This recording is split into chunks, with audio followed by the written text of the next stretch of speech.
Okay, welcome back to the United Pubcast, the podcast of the Man United Supporters Club here in Sydney. And unfortunately, Larry, or I wouldn't say unfortunately, but I was with the Supporters Club this morning, me and Antonio. I'm not sure if Antonio's in the comments, but from the Football Tragics and the Supporters Club.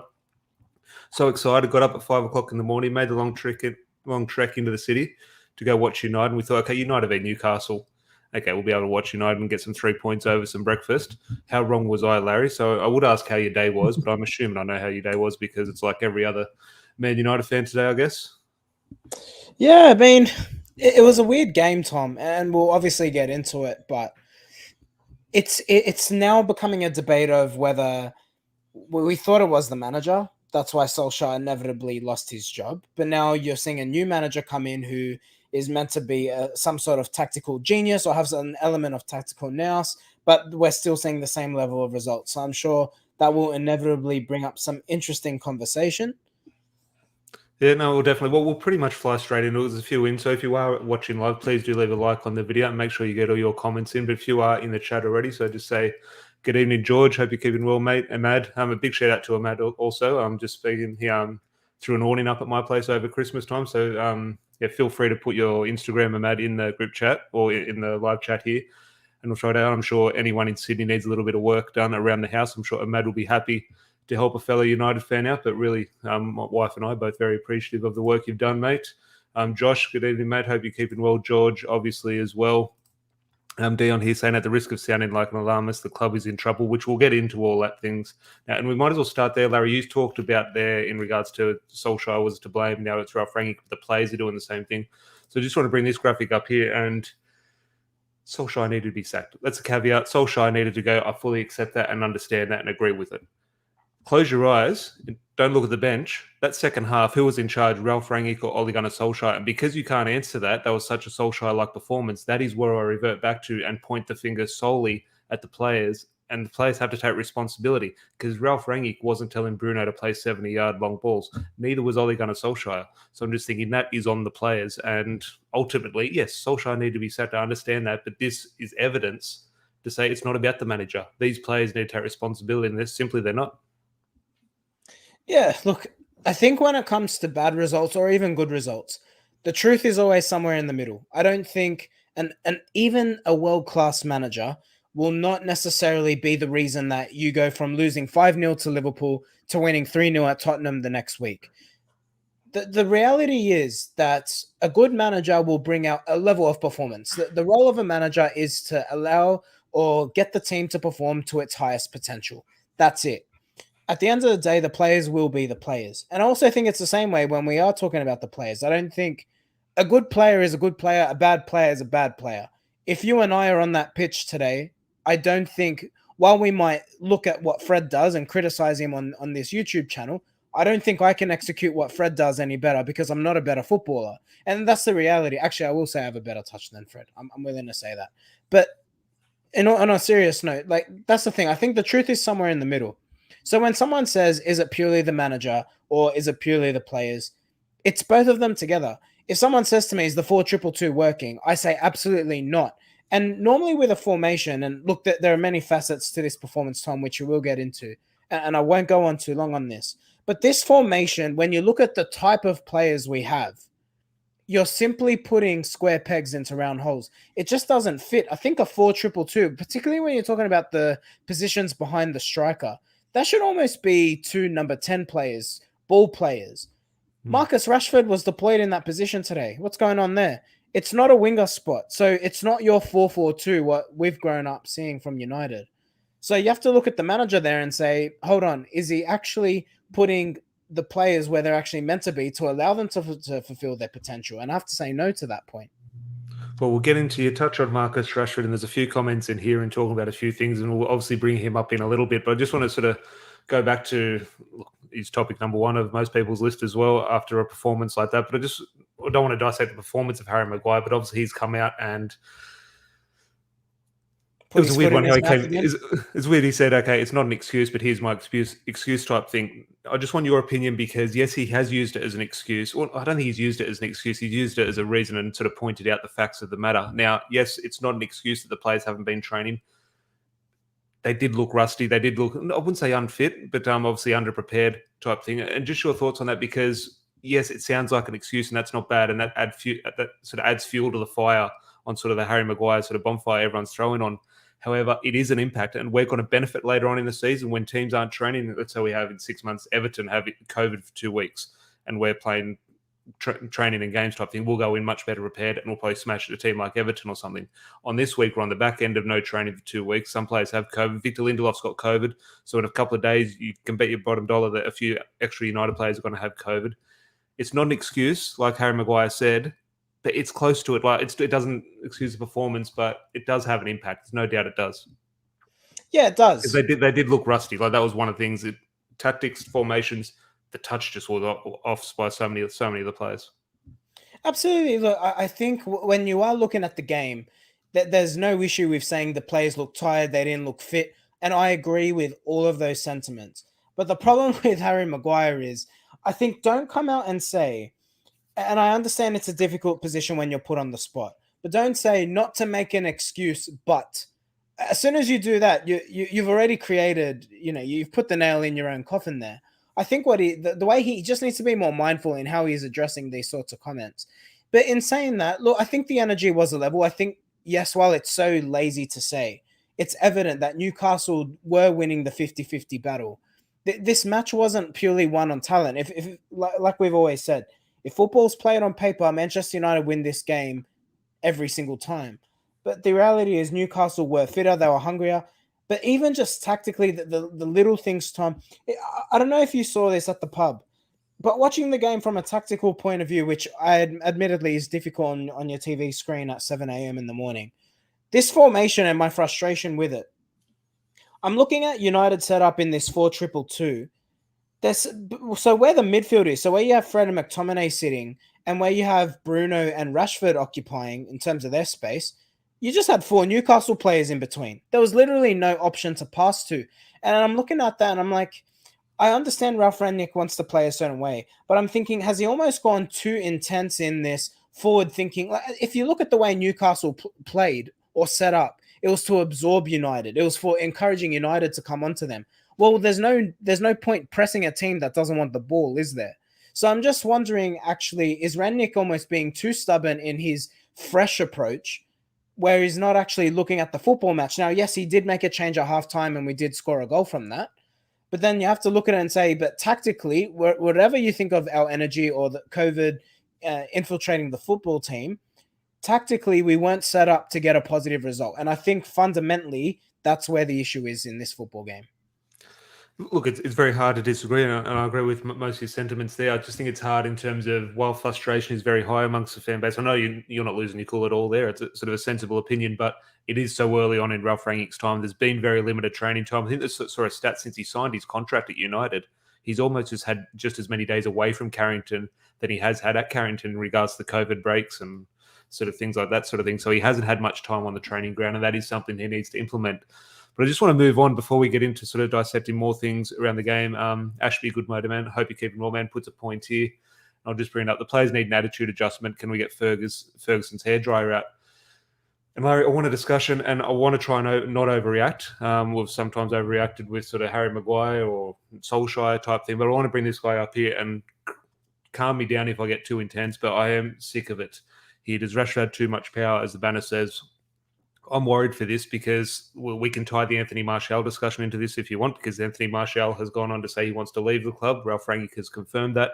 And whatever I'm going to say here is no means to say, okay, bring Anthony Martial back in over Marcus Rashford. That's not the case. I'm very happy with the decision to let Martial go now. I think it's time. I think for both player and the club, Martial needs to leave.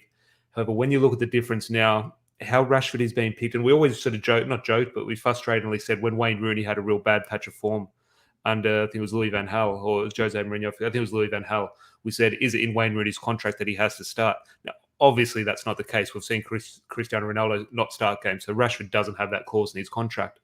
But he has an influence at this club, and the influence is dangerous because I think Ralph Rangnick, the evidence we have so far suggests he's going to play him and not take him off. He subbed Fred, deserved to be subbed off. Greenwood deserved to be subbed off. Marcus Rashford deserved to be subbed off. But he stays on the pitch, and his performance, forget his performances, out of form, bad touch, decisions, whatever, that's fine. Look, I'm not happy with it, but a player's going to have bad patches of form. His effort levels, I hate throwing the word out there, disgusting or disgraceful. I think that's used far too often amongst football fans. But my God, Marcus Rashford's work rate, it's appalling. It's the minimum we demand from fans to put a shift in, and Rashford just stands there, hands on hips, and just gets through no work at all. And I'm sick of it because he needs to be pulled out of the team, but managers can't do it. Jose Mourinho couldn't do it. Ole Gunnar Solskjaer couldn't do it, and now Ralph Rangnick, in the small evidence we have, can't get him out of the team. Do you think he has that influence and power at the club that he almost can't be dropped? Well, I'll tell you what, if you think Marcus Rashford should be dropped, like the video, and if you think he shouldn't be dropped, dislike the video. Let's see what you guys are thinking. But when I look at Marcus Rashford, I do agree with you, Tom. And unfortunately, with Ralph Rangnick, he's come into a really difficult spot in the sense of he doesn't know if he'll be manager. I think we're going off the expectation of he won't be, but he will go into this consultant role. And the difficult thing that he now faces is in terms of the political side of the game, which unfortunately it is there. Ronaldo's not droppable. Bruno Fernandes is not droppable. And then you got Marcus Rashford, who, based on form, should absolutely be droppable. I think you look at the other two players I've mentioned there. I think there's been a level of performance from those two where you have to say, look, regardless of Bruno Fernandes's bad days is another player's good days.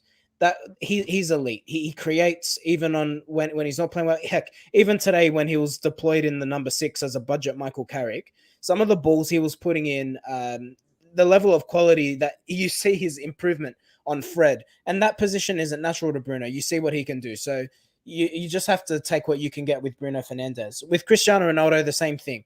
Frustration. I'm going to say I am going to be critical of Ronaldo. I don't like the way he keeps running down the tunnel when United don't win a football game. What do you think of that? Because a few people have brought that up, one amongst the fan base, but also it's been reported in the media. And look, I completely agree with it. I don't like it. However, I can count since 2003. I can count on one hand the amount of times he has applauded the fans. And he probably hasn't even done it after the Champions League final. He just does not do that. We never complain about it when we win. He didn't do it at Real Madrid. He's never done it at United. He might, when he's walking off the Stretford, he might put his hand up like this. He just doesn't do it. He doesn't shake hands with the opposition. Now, he's this player who we afford that luxury type thing, but it's suddenly a narrative because things aren't going well on the pitch. And I understand the frustration. We need something to sort of look at. But this has never been an issue, but now it is an issue. I'm just wondering why. Well, I agree with it, but it's weird how it has popped up. No, I think there's an expectation from myself as a Manchester United fan. I expect the players to go over and clap those fans. Now, I understand Cristiano Ronaldo is a millionaire, will never sweat over 50 pounds. A lot of these gents are leaving work or have sacrificed a shift or are giving up time with their families or have traveled X amount of hours to get to a football match and put in their hard-earned coin to get there. You go and you applaud those fans. It takes you all of 2 minutes. It's honestly nothing. And it might mean nothing to him, but it might mean everything to them. You do it. And a lot of the players do it. So there's no excuse. And I think you got to think of the example you're setting for younger players. Mason Greenwood's still 20 years of age. Everything that is around him are things that will influence him. If you see the best player in the world, or one of, absolutely, even at his age, running down the tunnel when the results aren't going right, instead of facing up to the fans, sucking it up and going and applauding, what does that tell you? What sort of example does that set for a younger player? Then are we going to be having this debate in 3 years' time when Mason Greenwood is a world-class player and he keeps running down the tunnel? It's not the sort of example you set.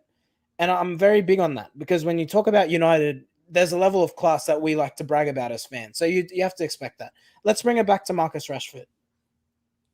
The thing that Ronaldo can get away with a lot of it because, like you said, he's been the best player in the world for the best part of a decade. But you look at Marcus Rashford, and I have to agree with you. The effort isn't there. I think he shows the grimace on his face that Anthony Martial doesn't, and that's probably why he gets away with a lot of it. And I hate to say it, and please don't take this the wrong way, and this is not to take anything away from the fantastic charitable work that Marcus Rashford is doing. I almost feel like because he's becoming the second Prime Minister of England, it's an excuse for him not to be dropped as a football player. And he's come to a point now where actually I would take Anthony Alenga in the side over Marcus Rashford. Well, that's where I come to him not being dropped in terms of the power. The PR machine behind him, let's face it, he does have a PR machine behind him. That is, Absolutely. in my opinion, that is what's keeping him in the team, and that is what the club do value. And like his next contract, I can guarantee you, he's on, I assume, around 200 grand a week now. His next contract is 400 grand a week because the club value, he's not worth that, but that's what the club value him as. And I just think the PR machine behind him is the reason he's simply undroppable, in my opinion. No, he has to be droppable. He has to be. Yeah, well, he's not droppable. The managers don't drop him. That's up to United. Look, if there is something from a hierarchical perspective where RANGNICK is basically being told he can't drop certain players, then whoever that is needs to go. Now, I can't dare to think that the Glazers would have such an influence. I'm not even sure they know 11 players are on the pitch at one time. So I would hate to think that that's what's happening here. But RANGNICK needs to come to a point where he says, actually, look, I take your point on Mason Greenwood. Did he deserve to be subbed off? Yeah, absolutely he did. I think there was probably all but 2 players who didn't deserve to be subbed off at halftime. But you look at Mason Greenwood, if you were to tell me who's more likely to win United a football match, picking Mason all day long. What does he have? You know what? If you put the attributes side by side, Marcus Rashford, Mason Greenwood, outside of pace, what does Marcus Rashford offer that's greater than Mason Greenwood, despite all the years of experience? Well, Matt brings a comment here. Who would you replace Rashford with? Who would you replace Rashford with? And Anyone. is the answer simply, well, at the moment, the ideal candidate would probably be Anthony Martial. Now, that ship sailed, and this is not get Anthony Martial back in the team. I'm happy for him to leave. The right decision, as I said, but that would usually be the right answer. That's out of the question in regards to his situation. So is it now just play Mason Greenwood?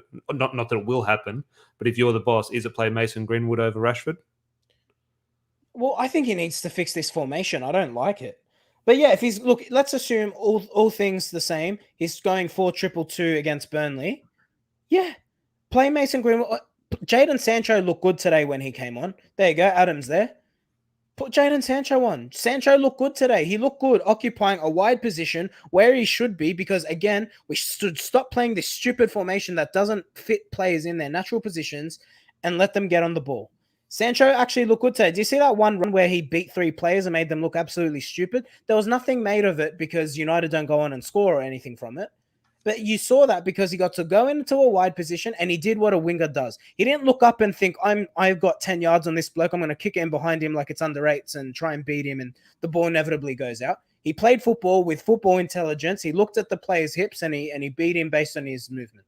That's what smart footballers do. Marcus Rashford is not a smart footballer. He's terribly out of form, and I'm all for the charitable work he's doing. Keep doing it, Marcus. He deserves to be sat on the bench. Case closed.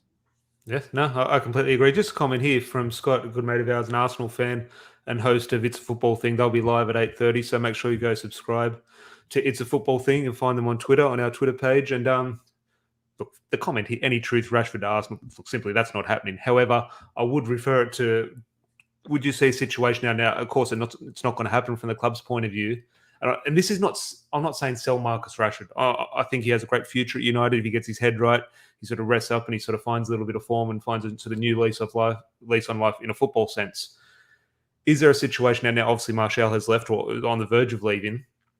Would you consider moving forward, if you're the manager, would you consider a future without Marcus Rashford? Would you look to maybe, because he's a valuable player in terms of transfer value. Now, United probably wouldn't get that because he demands huge wages elsewhere. But is there a situation where you're the manager and you would consider, not that you would, but you would sort of consider the option to sell Marcus Rashford?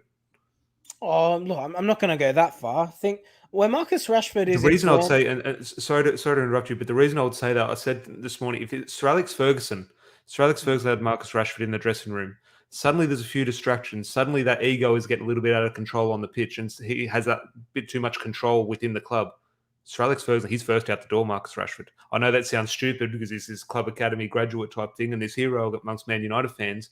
But in terms of the problems that he's showing, Marcus Rashford, Sir Alex Ferguson just doesn't stand for that. He doesn't stand for a lack of effort. He doesn't stand for off-field distractions. We saw that with David Beckham, who he got rid of. And he doesn't stand for stuff like that. So I think there is a situation where Sir Alex Ferguson would consider his future. I'm not going to go that far just yet. But what I will say is he needs to find a way to have a positive contribution between now and the end of the season. I think, the jury, I mean, look, I know people get bored to death of the Martial versus Rashford debate, but where I will make a comparison is here. Anthony Martial, a season and a half ago, had finished being United's top goal scorer without penalties. I think he scored 1 penalty that season. He scored 23 goals. I think all of us at the conclusion of that season would have said, Martial's going to kick on from here. He'll hopefully score 30 goals the next season and so forth. It hasn't panned out that way. Marcus Rashford last season, despite his shoulder injury, still has a wonderful contribution in terms of goals and assists. But the reality is how fast things can change. We're now a year and a half down the line, and where he's saying, yeah, it's the right decision. Martial should be sold. So if we're that fickle about a talented player not playing well, or can we also remember Martial was injured from February toward the end of the season. So that's 4 months where, look, I wouldn't have expected a high upturn in form, but he still gets picked for France. So guy's obviously not rubbish. Okay. My point is here that Marcus Rashford has come from a lengthy period of time off. He said he's been playing injured after the England World Cup, etc. He's got the rest he's needed, so I can't understand why he's in such a bad patch of form. What I will say is Ralph Rangnick is overseeing the football operations of Manchester United. So if Marcus Rashford cannot fix up his form, I dare say over the next 18 months, so if you're looking from now until probably June 2023, if Rashford can't take his game to the next level, then yeah, of course there's an argument to say Marcus Rashford should be sold. I think there's better wingers out there. I don't think he's good enough to be a striker, and I don't think he's a world-class winger. So he needs to figure out what his best position is, like we've been debating about Martial. And then once he figures that out, he needs to get the best level of performance out of himself. Yeah, no, definitely. Adam here from the Supporters Club saying doesn't know whether to agree or disagree with me. And I think that's the thing, especially on Marcus Rashford. Like, I hear it in myself as well. I think, well, hang on, I can't say that because of this. And I love Marcus Rashford. I absolutely love him. But it needs to be called out the issues that he's sort of suffering from. And yeah, it's not a sell Marcus Rashford, but the discussion needs to be had because. Can I ask you a question, Tom? Let me ask Please. you a question. And this is probably opening a can of worms. We had this debate after the Everton game. I need to ask it again. Since Cristiano Ronaldo signed, we said he's not exactly what we need. I think we all would have probably preferred a midfielder, but romanticism has its place in football. We expected a title challenge. You look at how many questions rather than answers are being asked of Manchester United right now. What's their formation? Who are their best players? Do we need a striker? Do we need wingers? I didn't see this level of imbalance in the football side before his signing. Now, you can argue that himself, as personally, he's flourished with 13 goals in return. Has Cristiano Ronaldo's signing upset the dynamic of Manchester United? You could very well make a case that you could isolate things and say, yes, I completely agree. However, I could point to other things and say no, and he's been beneficial in so many other ways, and it's finding that balance. Look at how Cavani comes on in the second half. His level of intensity, the way he scores the goal. I think Ronaldo is the better player. But is Edison Cavani maybe a better fit for what Manchester United need right now? We said that on the unveiling video when the news broke, when Fabrizio Romano said, here we go, we sat here and we went live at 2 a.m. here in Sydney and said, look, we're going to have to do a video tomorrow having a proper discussion because it's very well likely that Ronaldo's not the greatest signing in regards to on-pitch what this team needs. But you had to throw it away, and you were rightly so throwing it away because of what it means. There is romanticism about it, and rightly so. And if you don't agree with that, I'm sorry, that's not really Man United. Man United is about that. You can't sort of hide away what we felt that day when Ronaldo signed. But there is a definite football argument to say we are better off. And that's where I think a manager, very hard to drop Ronaldo, but a good manager with complete control, with which unfortunately Manchester United managers don't have complete control over, I wouldn't say team selection, but over football in operation. You mentioned Ralph Rangnick has control over the football operations. Well, at the moment, I don't think he does. Or at the moment, no manager has. Whether Ralph Rangnick takes that step, time will tell. But it's just a weird one with Ronaldo. Yes, I completely agree. There are better fits up front, but there's no better fit than scoring a goal. And when we do create chances, Ronaldo scores. We need to get in a way where we can create more chances. And look, maybe that is with Ronaldo out of the team, but look, that's a hurdle we can cross in a year's time when he's not here. Let's just enjoy it for when he's here now because we all wanted it for 12 years. He's come back. He's doing well. Enjoy it, whether we bring a Haaland or Mbappe or whoever in the next big striker in a year's time. We can have that discussion then, but I'm just going to enjoy Ronaldo for what he is now because I have waited for 12 years. Now, there have been a huge influx of comments today, which is great to see. Apologies for not getting to them all, but I truly appreciate all the interactions. But we try to read out as many as we can, but also trying to keep the discussions flowing. But Larry, there was a football match. Before we get into the 3-2-1s, is there anything else on the match you want to discuss? Because we've discussed everything but the match. Well, if I look at some of the statistics, so United had 68% possession. Watching the football game, I didn't feel that. I actually felt Newcastle had more of the ball. We dominated, but Newcastle should have won. Newcastle would the more dangerous team. Absolutely. I think Ralph Rangnick's comments post-match have been taken out of context. He made a comment that United won a point rather than lost two. This wasn't it wasn't standards being dropped when he made that comment. It sounds like he was actually critical of the performance. Saying United were almost lucky to escape with a point. And 100% agree. If you actually look at the statistics that matter though, 13 shots each, so that's both sides. 8 on target for Newcastle, 4 for United, one of them being Cavani's goal. The statistics there tell you we just really struggle to get quality to the attacking players. It also tells you Marcus Rashford lost the ball every single time he touched it because he was awful today. But that's the thing. I think it comes back to me, I guess, if you're looking at it, Tom, and I guess there's 100 things you could say is wrong with the side. If there was one thing you could change, is it the formation? Is it the personnel? I just look at the one change that he did make, he being Rangnick. Bruno being deployed centrally, I just think that's an absolute must. He just looks so lost in a wide position with no one to pass to. He's not a winger. And I just think we missed today, and you said never put a United shirt on again. We miss Paul Pogba. Yeah, we do. We do miss Paul Pogba. We sat here 2 weeks ago saying that never want to see him play for United again. And as I said, here we are 2 weeks later saying, look, we could do with Paul Pogba in games like this. But what position does Paul Pogba play in this formation? Is he a 10? Is he one of the deeper midfielders? Well, the way Rangnick went in the second half, as I said, he played Bruno in central midfield. He pretty much just went for it, an old Ferguson style, just put your attackers on and hope. And that was Solskjaer, would be crucifying Solskjaer for that approach. But that's literally what Ralph Rangnick did. And that is why Newcastle was so dangerous on the counter-attack. Because Nemanja Matic was playing, there was 6 players in front of him, and Nemanja Matic was sitting by himself. And that is why Newcastle was so dangerous. So tactically, I can understand Ralph's sort of desire to go and get 3 points. But it was almost a disaster. And if we did lose, in my opinion, that would have been solely on Ralph Rangnick for his approach in the second half type thing. But look, in regards to that area of the pitch, that is the addition we do need in January. Just a better footballer in midfield. Whether that's a rejuvenated Paul Pogba, I don't think that will be the case. Whether it's a January signing from one of Ralph Rangnick's Red Bull Leipzig contacts, who knows? But we definitely do need a midfielder. Now, we will move on to 3-2-1s, Larry, or as I think we should rename it, the De Gea 2-1s. So any words on De Gea for his 3-point performance? There's not really much to say, is there? That second save, the one out of the top corner. Yeah, brilliant. That was a good save. That was a goal. It's one of those ones where you see the striker hit the ball, you think, oh, it's a goal. And somehow he's able to claw it out of the top corner. I mean, look, De Gea's been brilliant all season. Even his distribution, I thought today was actually quite good.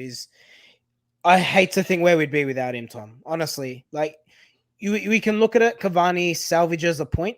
I think De Gea is the one who keeps us in it. Bloody hell! I think you summed it up in the release, and Adam's got it here.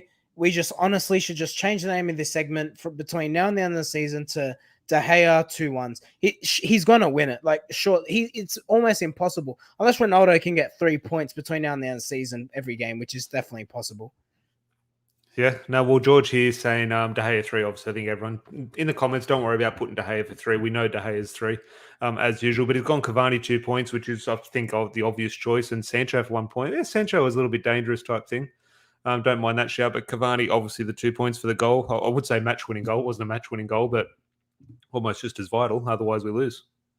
Yeah, absolutely. Absolutely. Yeah. I think 2 points has to be Cavani. That's a no-brainer. 1 point, I'm split on this one. I said to you, I was actually thinking Diogo Dalot. I think he creates the assist. I thought, yes, you can argue does he play an element of fault in the St. Maximin goal? Personally, I don't put that at Dalot. I think Maguire's told him, go outside, which he has.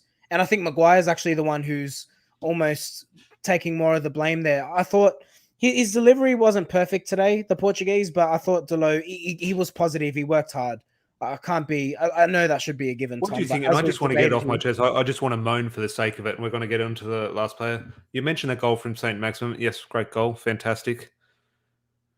I was watching that game. I can't wait for Newcastle to go down. The reason they were in a relegation battle, I saw, was because of that performance. Because they were so good, is, in my opinion, the reason why they're going to get relegated. Because they saw the cameras, they saw Ronaldo in town, they saw the TV cameras on them, and they put in that type of performance, that type of effort because United are in town. And that's a sign of a team who doesn't show up at other games. So I thought their performance, while fantastic for their fans, in my opinion, if I was watching that, I'll be looking at it and say, hang on, where's that against Burnley? Where's that against Aston Villa? Where's that against Southampton type thing?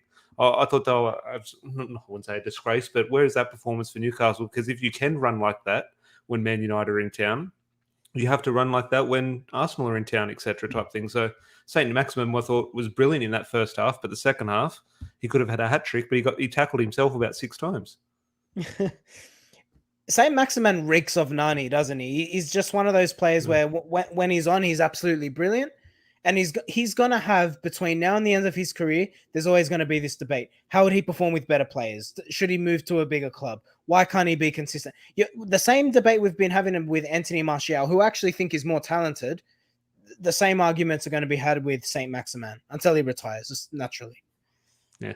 Well, Josh here is saying, you seem unsure about Sancho. Who else would you put? Now, let me know in the comments if I'm absolutely deluded with this. And Larry, you can give me your opinion as well. I think Sancho's a good shout. And look, we don't have a big pool to sort of fish from in regards to this. Scott McTominay, and the reason I point him out, we're seeing something from him. As I said when Ralph Rangnick came in, I said McTominay will be the one that he trusts. And from everything, we've seen a very Solskjaer-like performance again against Newcastle and against Norwich. But Scott McTominay, we're seeing something different. We're seeing him add something to his game. He's getting the ball and he's looking forward. He's passing the ball forward. Whether it sticks, whether he's good enough to play that pass forward, maybe not. But he is attempting that. And I think he's showing something. He's trying to get forward. He's sort of taking up sort of more dangerous areas in that, not the final third, but a little bit more advanced. Fred sitting a little bit deeper. And I think McTominay is trying to play the Ralph Rangnick style, where other players like Bruno Fernandes is coming to get the ball and trying to be the hero, where I think Scott McTominay is doing the right thing by his manager and performing well. Whether that's enough for a point, maybe not. But obviously came off injured. Whether it's a serious injury, time will tell. But a mad thing I've been drinking at 7 a.m. doesn't sit well with you. Well, Antonio, who was in the chat, was with us as well. No, nothing but waters and orange juice. But your thoughts on McTominay and Sancho? Would you lean to? Well, you actually alluded to Delo.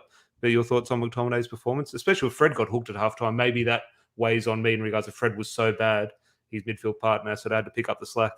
Oh, Fred was awful. Can I make an argument for McTominay? Look, I have to throw a wild comment out there. You're the sensible one here, Tom, so let me throw this out. I don't think McTominay is a centre-back, but I'm telling you, I think we could do a lot worse than putting him instead of Fridge Maguire. I think with Maguire, and look, I'm not going to go too hard. I actually think Varane was worse today between the two of them. So let me get that caveat out of the way. In saying that, I don't think when Varane is going to have a poor game on his 1 out of 10s, I don't think Maguire's the sort of centre back who can protect him. I don't think those two players complement each other, and I know on paper they do.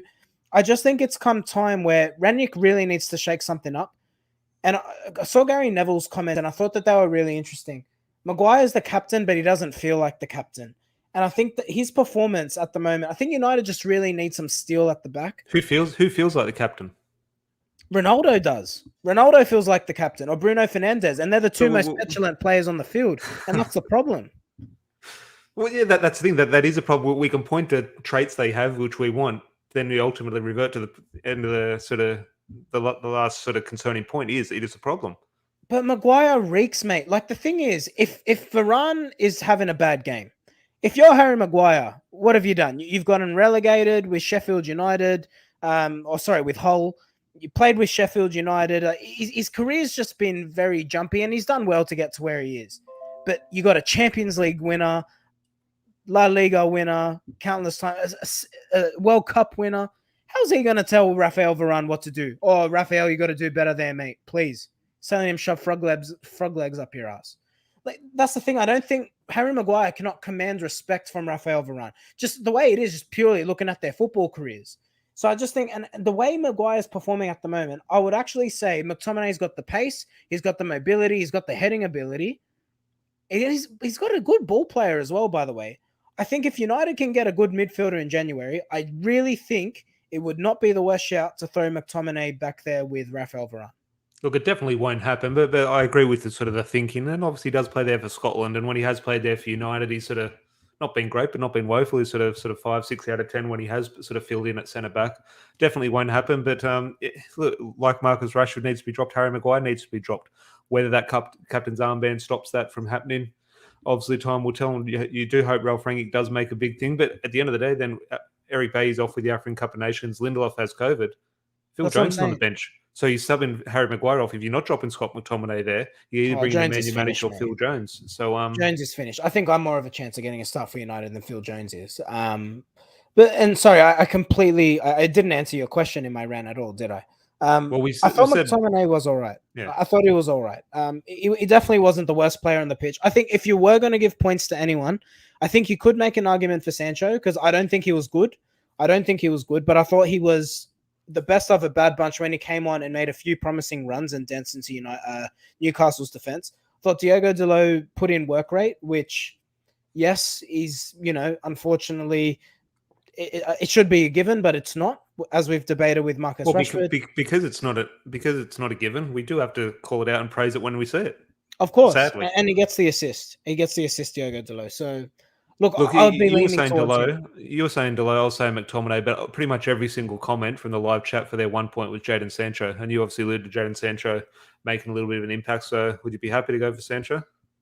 Yeah, of course. I mean, look, like I said, I thought Sancho, when he came on, he did what you want from an attacking sub player. He came on and he makes some sort of positive difference. Yeah, definitely. So in this week's De Gea 2-1s, obviously De Gea with his usual 3 points, Cavani for 2, and we'll give Jadon Sancho 1 point.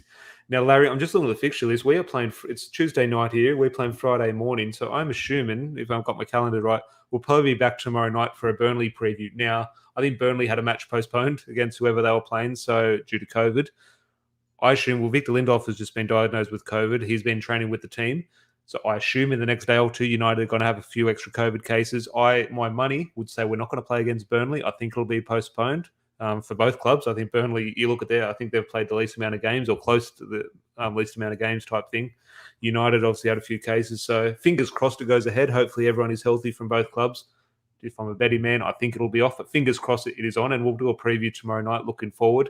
And they'll obviously put your team selection up for discussion because is Bruno Fernandes suspended, I think? So there are a few sort of few little caveats like that, which will throw up an interesting dynamic, one with personnel, but obviously also the team selection. But so just another sum up of your general thoughts today in terms of the whole package. We're fucked. That's it. What do you say, mate? What do you say? Our best midfielder is going to miss the next game. Lindelof's got COVID. I'm here saying Scott McTominay should play. So sorry, I should highlight. The reason I'm making that suggestion is because I've got Lindelof in mind.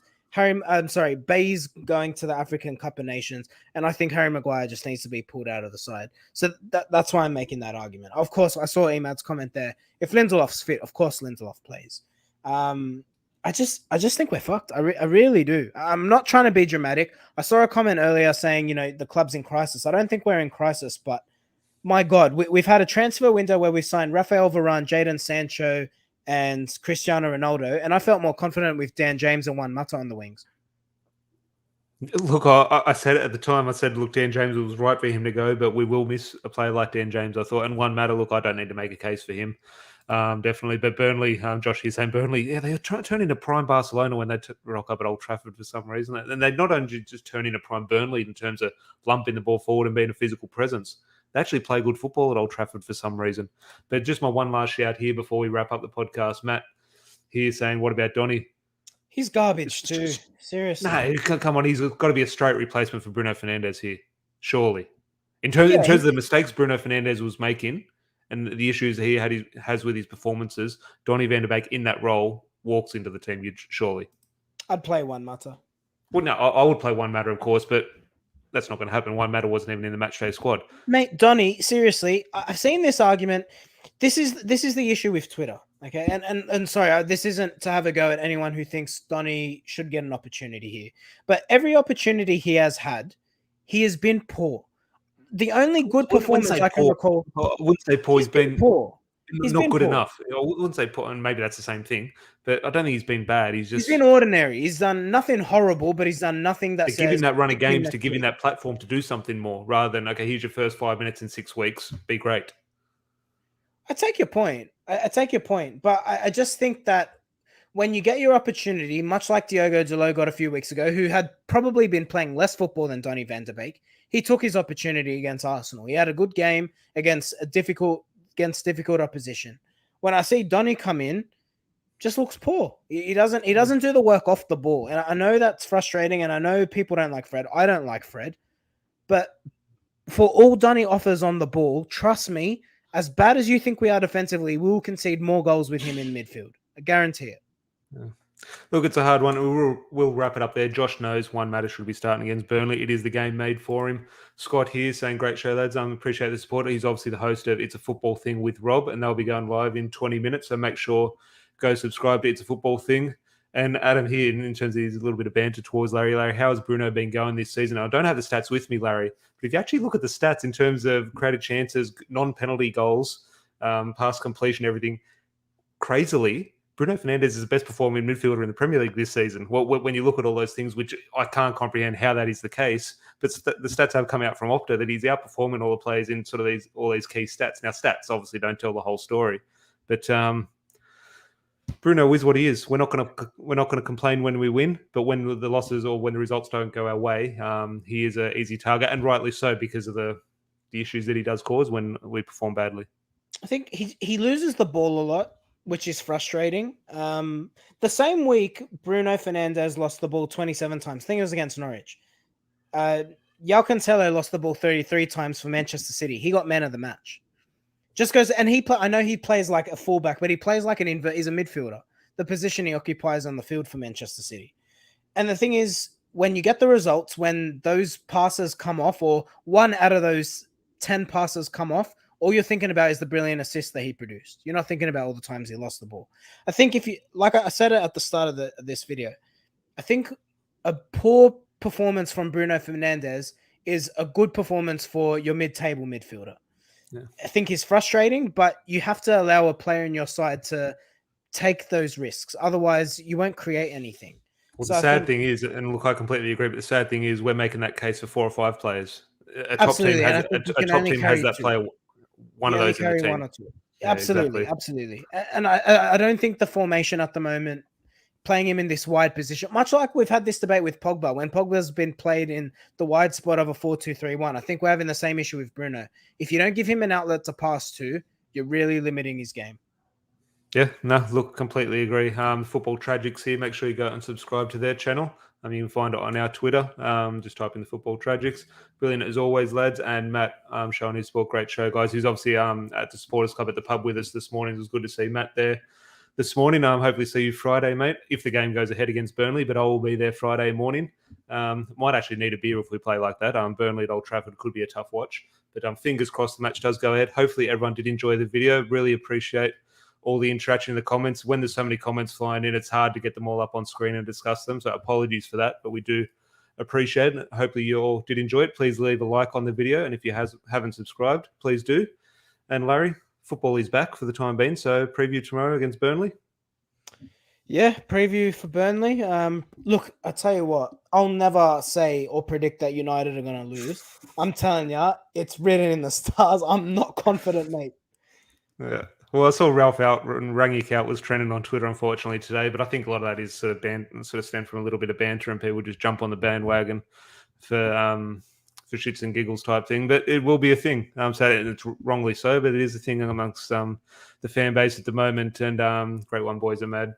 Dion as well. Actually, I saw Adam down there supporting the Supporters Club down from Melbourne as well. All good signs of Man United fans around the country at the moment. But Larry, until then, chat to you tomorrow.